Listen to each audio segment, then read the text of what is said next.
Food and fun డేస్కి స్వాగతం అండి. ఈరోజు ఉసిరికాయలు తీసుకొచ్చారు, కడిగి ఆరబెట్టేసి వాటిని ముక్కలుగా కట్ చేసేసి దాంతో ఆవకాయ పచ్చడి పెడుతున్నాను అండి. కాయలు బలంగా పెడితే ఎవరూ తినట్లేదు, అందుకని ముక్కలుగా కట్ చేసి ఆవకాయ పెడుతున్నాను. శనగ నూనెలో ముక్కల్ని వేయించుకోవాలి ఎర్రడాలుగా, అంటే ముక్కలు మాడకూడదు. అందుకని మీడియం ఫ్లేమ్లో పెట్టేసుకొని వేయించేసుకుని ఇలా ఎర్రగా వస్తే చాలు.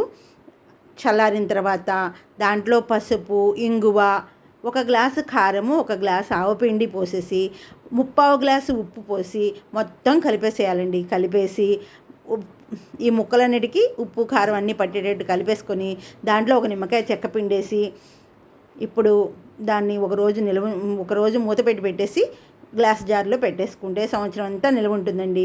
మనము ఈ పచ్చడి అంతా తీసిన తర్వాత దాంట్లో అన్నం కలుపుకొని. మా ఛానల్ని సబ్స్క్రైబ్ చేసుకోండి, షేర్ చేయండి, లైక్ చేయండి. మరిన్ని రెసిపీస్ కోసం